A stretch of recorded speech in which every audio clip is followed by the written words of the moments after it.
2017년 가을에 친밀한 이방인이라는 제목의 소설이 출간되었습니다. 그런데 이 소설은 5년 후에 이 소설이 새롭게 각색되어 드라마로 제작이 되었는데요. 안나라는 제목의 드라마로 제작이 되었어요. 그래서 드라마 제작 때문에 더 많은 사람들에게 주목을 받게 되었죠. 소설과 드라마는 내용 면에서 큰 차이가 있었지만 한 가지 공통점이 있습니다. 바로 등장인물 중에 이유미라는 이름의 여인이 자신의 형편에 만족하지 못해서 아주 작은 거짓말 하나를 시작하는데 그 거짓말이 점점 커져서 주변에 있는 모든 사람들을 다 속이게 되고 나중에는 자기 결혼할 사람도 속이고 자기 오랫동안 함께했던 지인들도 다 속이고 그렇게 살아가게 되었다라는 겁니다. 처음에는 자기 지금의 현실 가난하고 또 대학도 떨어진 그런 그 현실 때문에 더 나은 삶을 살기 위해서 다른 인생을 꿈꾸게 된 것이었는데 결국에 그 하나의 선택이 그녀를 돌이킬 수 없는 그런 혼란과 고통 속으로 몰아넣게 되는 그러한 스토리가 적혀 있는 그런 소설이고 또 드라마입니다. 이 이야기 속에서 이 여인은 다른 사람들을 속이고 있었지만 저는 그런 생각이 들더라고요. 사실은 더 나아 보이는 삶을 살면 행복해지지 않을까 하는 그 생각에 스스로 속은 것이 아닐까 하는 생각이 들었습니다. 어쩌면 현대를 살아가는 사람들 모두가 이렇게 세속적 가치관에 속아서 당장 눈에 보기에 좋아 보이는 것들을 추구하면서 살아가고 있는 것은 아닐까. 그렇게 살아가는 많은 이들이 결국에는 그렇게 자기를 속이고 또 속아서 살아가는 그런 삶 때문에 자신의 진짜 정체성을 잃어버리고 가짜 영광에 속은 대가를 나중에 톡톡히 치르게 되는 그런 삶을 사는 것은 아닐까 하는 생각을 해보게 되었습니다. 오늘 말씀은 좀 불편할 수도 있어요. 계속 마귀가 등장하잖아요. 마귀가 예수님을 유혹하고 시험합니다. 사실은 예수님을 계속 속이려고 하는 거예요. 그런데 예수님을 속여 넘어뜨림으로써 마귀가 진짜 의도하는 것은 우리들을, 예수님의 뒤를 따르는 우리들을 속이려는 그런 시도를 하고 있는 겁니다. 그러나 예수님은 여러 차례 마귀의 시험에도 속지 않으시죠. 말씀으로 마귀의 시험을 분별하고 또 말씀의 능력으로 단호하게 물리치셨습니다. 사랑하는 여러분, 오늘도 우리를 속이려는 마귀의 속삭임은 여전히 멈추지 않고 우리에게 다가오고 있는 것 같습니다. 당장 좋아 보이는 것, 더 안정적이라고 느껴지는 것, 더 화려하고 멋져 보이는 것들로 우리의 삶을 뒤흔들어서 중심을 잃어버리게 만들려고 합니다. 그러나 예수님께서 말씀으로 승리하셨던 것처럼 우리 역시, 여러분 역시 하나님의 말씀을 붙들 때에 이 시험을 이길 수 있는 줄로 믿습니다. 오늘 말씀 앞에 선 우리 모두가 주님의 말씀으로 우리에게 다가오는 유혹과 시험을 분별하고 결코 속지 않고 승리하는 은혜를 누리시기를 축복합니다. 오늘 본문 말씀을 읽다 보면 가장 먼저 드는 의문점이 하나 있습니다. 어떻게 마귀가 다른 사람도 아니고 감히 예수님을 시험할 수 있을까? 그런 궁금한 생각이 들죠. 사실 예수님은 마귀에게 시험을 받지 않으셔도 되는 분입니다. 말 한마디만 하셔도 마귀가 즉시 떠나가야 합니다. 전능하신 하나님의 아들 성자 예수님께서 마귀의 유혹 앞에 서 계신다는 이 사실 자체가 사실은 이해하기 어렵습니다. 그렇다면 예수님은 왜 마귀에게 시험을 받으셨을까요? 1절과 2절 말씀 한번 다시 읽어볼까요? 예수께서 성령의 충만함을 입어 요단강에서 돌아오사 광야에서 40일 동안 성령에게 이끌리시며 마귀에게 시험을 받으시더라. 이 모든 날에 아무것도 잡수시지 아니하시니 날수가 다함에 줄이신지라. 예수님은 광야에서 40일 동안 금식하며 기도하시던 중에 마귀에게 시험을 받으셨습니다. 그런데 이 모든 과정은 사실 지금 우리 읽은 말씀에도 분명히 나와 있는 것처럼 성령님의 인도하심 가운데 이루어진 일이었습니다. 우리는 보통 이렇게 생각하잖아요. 육적으로나 영적으로 좀 이렇게 약해졌을 때 시험을 받게 된다라고 생각합니다.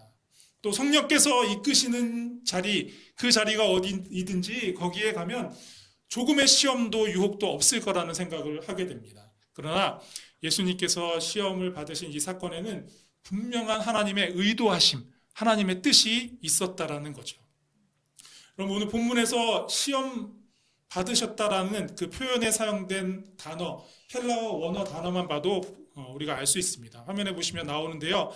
페이라조라는 단어를 사용하고 있습니다. 이 단어는 사실은 시험하다, 그러니까 테스트의 측면에서 시험하다라는 그 의미와 또 유혹한다라는 의미, 두 가지를 다 가지고 있는, 두 가지 의미를 다 품고 있는 그런 단어입니다. 마귀의 관점에서는 예수님을 유혹해서 넘어뜨리려고 하는 거죠. 그러나 하나님 보시기에는 예수님이 하나님의 아들이시고 참된 메시아이심을 이렇게 증명해내는, 그렇죠? 테스트에서 증명해내는 그런 자리였던 겁니다. 그래서 이 두 가지 의미가 다 담겨 있는 단어를 사용했다라고 볼 수 있는 거죠. 여러분, 창세기 3장을 보면 아담과 하와가 하나님의 말씀을 어기고 타락하여서 죄인이 된 사건을 잘 기록하고 있는데요. 그들이 사탄의 유혹을 받아 범죄하는 순간, 그 순간을 3장 6절에서 이렇게 기록하고 있습니다. 제가 읽어보겠습니다. 여자가 그 나무를 본즉 먹음직도 하고 보암직도 하고 지혜롭게 할 만큼 탐스럽기도 한 나무인지라. 여자가 그 열매를 따먹고 자기와 함께 있는 남편에게도 주매 그도 먹은지라. 아담과 하와는 하나님께서 분명히 금하신 그 선악과를 먹음직하다라고 느꼈습니다. 사실은 그거 쳐다보지 않는 게 좋아요. 그렇죠? 금하신 거니까 쳐다볼 이유도 없어요. 따서 먹을 것도 아닌데 왜 쳐다봅니까? 그런데 뱀의 유혹 때문에, 사단의 유혹 때문에 쳐다보게 됐고 먹음직하다라고 느꼈고 바라보기에도, 보기만 해도 너무 좋다라고 느꼈습니다. 또한 그 열매를 자세히 이렇게 쳐다보고 있으니까 저걸 먹으면 나도 더 지혜로워질 것 같은데, 하나님의 수준에 이를 것 같은데 라는 생각을 하게 된 거죠. 여러분, 이제 곧 오늘 본문의 말씀을 자세하게 살펴보겠지만 이 내용은 오늘 본문에서 마귀가 예수님을 시험한 내용과 정확하게 같은 맥락을 가지고 있습니다. 공생의 사역을 준비하시면서 예수님은 첫사람 아담이 사탄의 유혹에 넘어가서 범죄한 그 시험을 이기신 겁니다.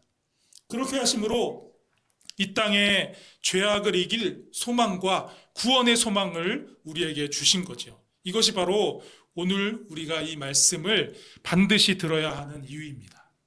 여러분, 생각해보면 우리가 살아가면서 경험하는 모든 시험도 다 이 세 가지 범주 안에 들어있는 것을 우리가 깨닫게 됩니다. 그래서 사도 요한은 요한 1서 2장 16절에서 이렇게 말씀했는데요. 너무나 중요한 말씀이어서 우리 한번 같이 읽어보겠습니다.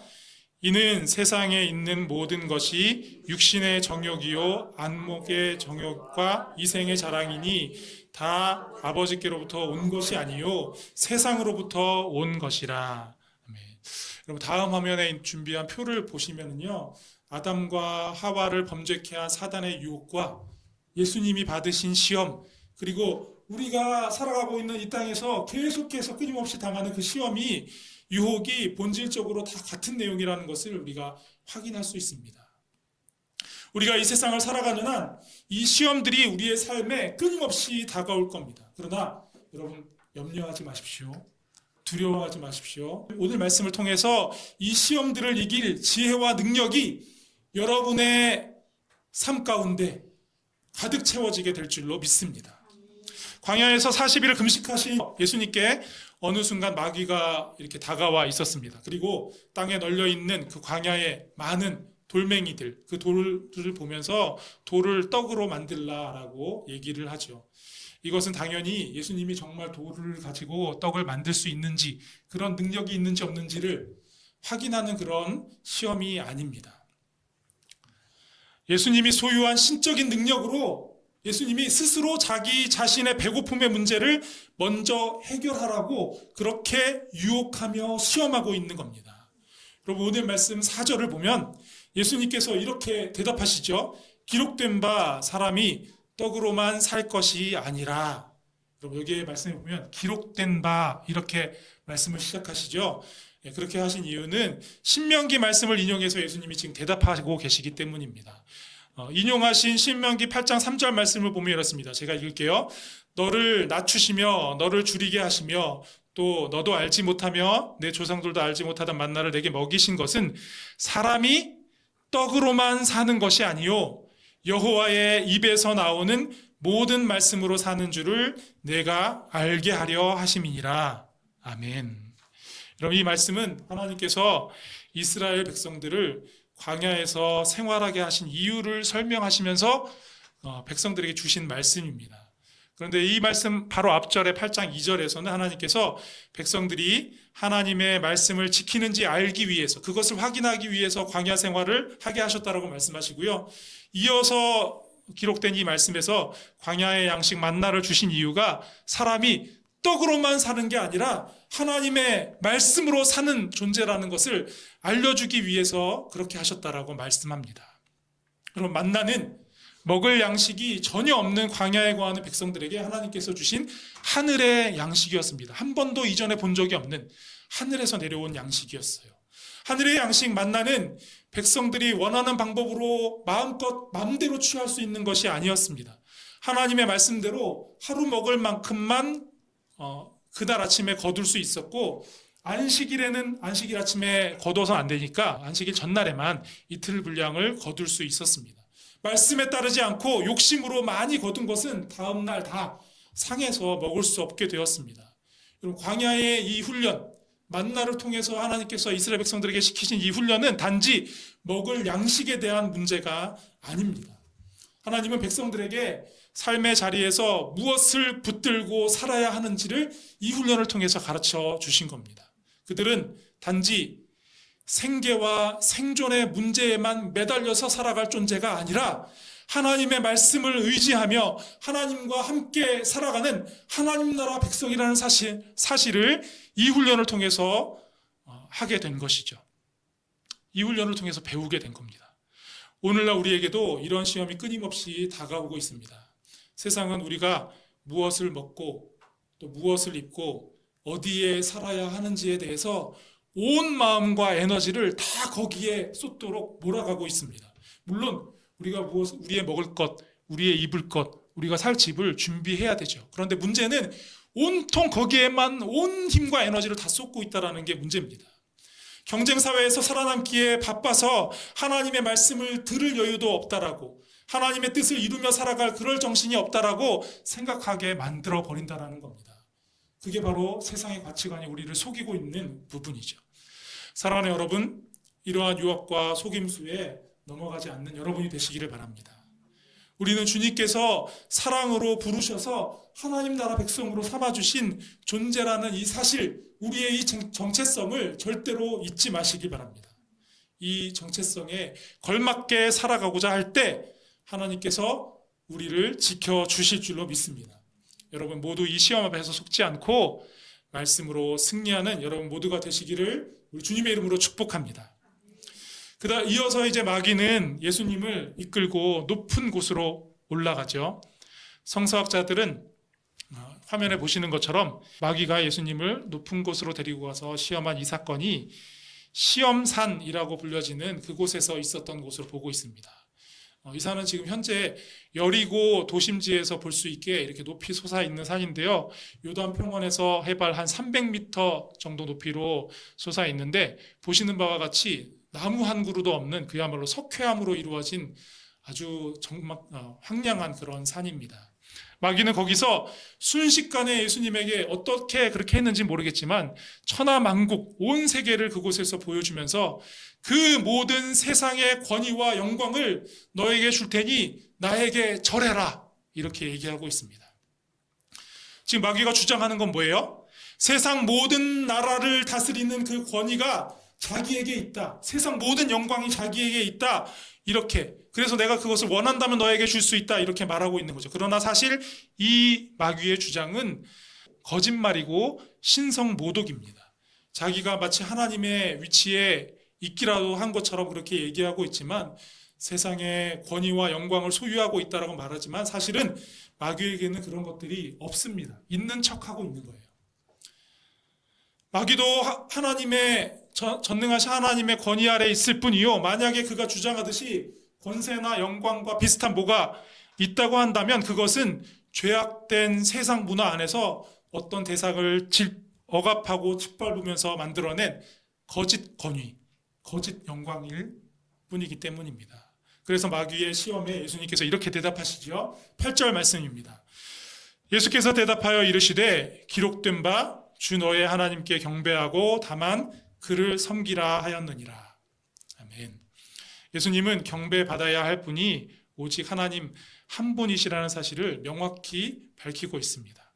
오직 하나님께만 모든 권세와 영원한 영광이 있음을 분명히 선포하고 있는 것이죠.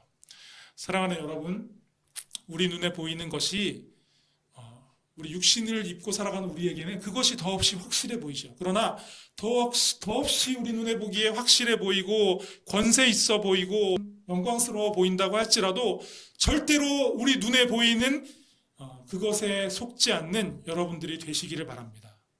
그럼 마술사들이 마술하는 거 보셨죠? 우리는 마술사들이 정말 무엇인가를 사라지게 하고 그렇게 할 수 있는 그런 능력을 가지고 있는 게 아니라 눈속임을 하고 있다는 걸 너무 잘 알고 있지 않습니까? 그래서 어떻게 속이는가 보자. 어떤 트릭이 있나 보자. 이렇게 눈을 크게 뜨고 보지만 우리가 볼 수 있는 것은 이 한쪽 관점에서만 보기 때문에 마술사가 트릭을 그 뒤에 숨기고 하는 것은 볼 수가 없습니다. 그러니까 아무리 그 트릭을 발견해내려고 해도 매번 속죠. 속지 않겠다고 마음 먹고 봐도 정말 어떻게 보면 정말 그런 능력이 있는 건가? 특별한 능력이 있는 건가? 여겨질 정도로 그렇게 보입니다. 눈에 보이는 것에 우리는 자주 그렇게 속게 된다는 거죠. 우리가 그렇게 보이는 것에 잘 속는 연약한 존재라는 사실을 여러분 기억하시고 우리 눈에 보이는 것에 절대 속지 않는 여러분들이 되실 수 있기를 바랍니다. 성경을 보면 이스라엘 백성들은 보기에 안타까울 정도로 반복적으로 우상숭배의 죄악을 범하게 됩니다. 그들이 우상숭배의 죄에 빠진 것은 단순히 그냥 어떤 형상을 하고 있는 돌이나 나무에 절을 했기 때문에 우상숭배의 죄에 빠진 게 아니에요. 그들이 눈에 보기에 좋아 보이는 것에 마음을 빼앗긴 결과입니다. 애굽의 화려한 문명, 가나안의 풍요를 약속하는 그런 바알과 아세라의 그런 어떤 웅장하고 화려해 보이는 그런 모습, 주변 나라들의 강력한 군사력과 정치력, 이런 것들이 눈에 보기에 너무 좋아 보이고 안정적으로 보이고 매력적으로 보였습니다. 그래서 거기에 정말 어떤 권세와 영광이 있나 보다. 그리고 그것을 따라가고 그것을 추구하게 되었던 겁니다. 그래서 하나님을 대신 왕을 세우고 싶어 했던 거고, 하나님 대신 바알 신상 앞에 가서 비를 내리게 해달라고 구하기도 하고 그렇게 했던 겁니다. 그러나 애굽도 바알도 바벨론도 한때는 대단한 권세로 세상을 지배하는 것 같았지만 모두가 다 역사의 뒤안길로 사라져 버렸습니다. 우상숭배의 죄악으로 무너진 이스라엘을 다시 회복시키고 진정으로 살리시는 분은 우리 눈에 보이지 않지만 그들 역사 가운데 신실하게 일하신 하나님 한 분뿐이셨다라는 사실입니다. 여러분, 어쩌면 우리 눈에 보이는 안정, 세상적 성공이 하나님보다 더 확실하게 보일 때가 있죠. 그러나 그 시험 앞에 속아서는 안 됩니다. 우리 눈앞에 보이는 모든 것들이 다 사라지는 날, 주님 다시 오시는 그날, 육신의 눈에 보이지 않았던 영원한 권세와 영광이 오직 하나님께 있었다라는 사실을 우리는 분명히 보게 될 줄로 믿습니다. 여러분 모두 이 영광을 사모하고 결국에는 끝내 이 영광을 누리는 여러분 모두가 되실 수 있기를 바랍니다. 여러분, 이어서 마귀는 예수님을 예루살렘 성전 꼭대기로 이끌고 가죠. 그리고 거기서 뛰어내리라고, 그렇게 하면 하나님께서 천사를 보내 보호하실 거라고 그렇게 얘기합니다. 사실 여기서 마귀가 한 말은 시편 91편의 말씀을 인용한 겁니다.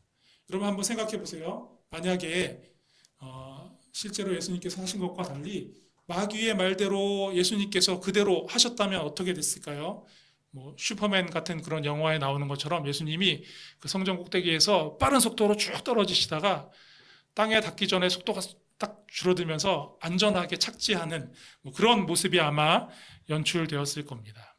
그리고 그 모습을 본 성전 주변에 많은 사람들이 있었을 텐데 성전 주변에 있던 많은 사람들은 그 신기한 모습을 보고 환호하면서 예수님이 저분이 메시아다라고 높이고 찬양했을 겁니다. 그리고 이 놀라운 사건은 순식간에 온 나라로 알려지고 정말 모든 사람들이 다 예수님 앞에 나오게 됐을 겁니다.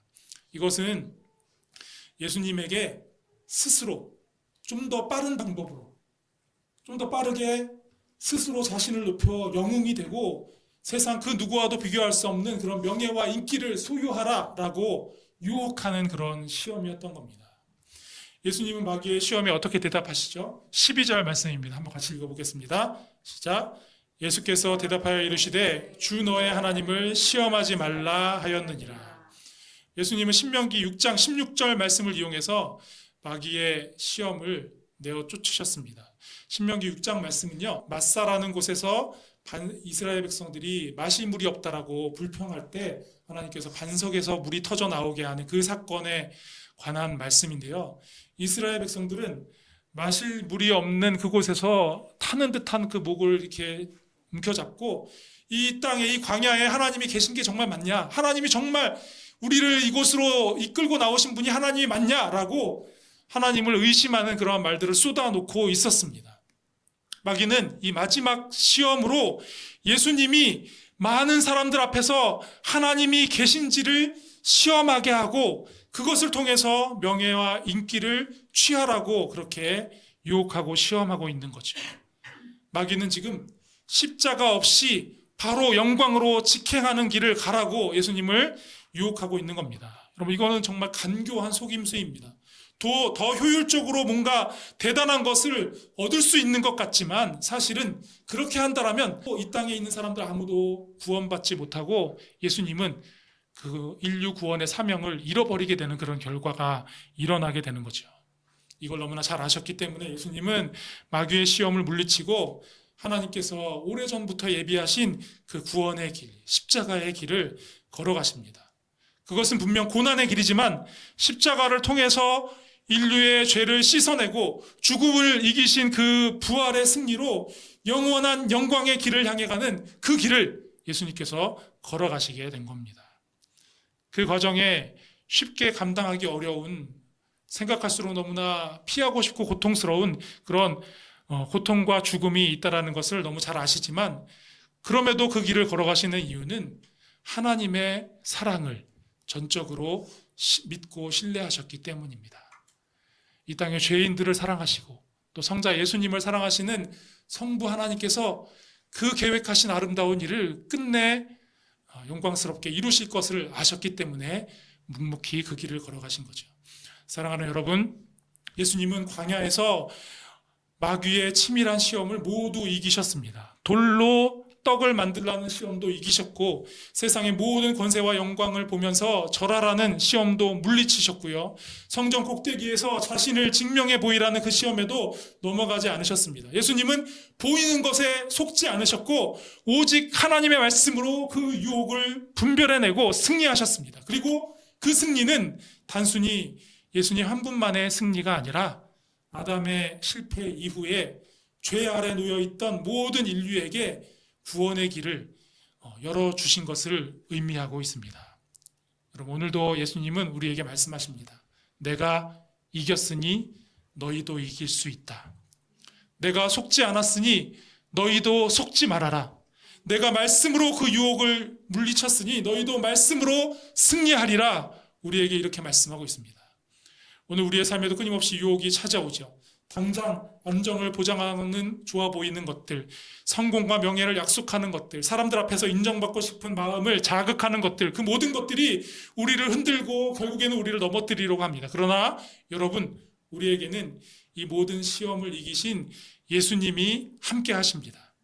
성령께서 우리를 진리 가운데 인도하시고 하나님의 말씀이 우리 발에 등불이 되어주셔서 어둠 가운데 우리를 승리하게 하실 줄로 믿습니다. 그러므로 우리는 힘있게 다시 고백할 수 있습니다. 주님, 보이는 것에 절대 속지 않겠습니다. 세상의 권세와 영광이 아니라 주님의 말씀이 나의 삶의 기준입니다. 오직 하나님만을 신뢰하며 따라가겠습니다. 이렇게 외칠 수 있습니다. 때로 광야에 처한 듯 느껴질 때 주님이 우리를 버리신 게 아닙니다. 시험 가운데서도 주님은 우리를 붙들어 주십니다. 우리가 말씀을 붙들고 살아갈 때 하나님은 우리의 삶을 승리의 자리로 분명히 인도하실 줄 믿습니다. 사랑하는 성도 여러분, 오늘 이 말씀 기억하시고 한 주간도 그 어떤 유혹에도 속지 않고 예수님께서 걸어가신 그 길을 따라 걸어가며 말씀으로 끝내 승리하는 여러분 모두가 되실 수 있기를 우리 주님의 이름으로 축복합니다.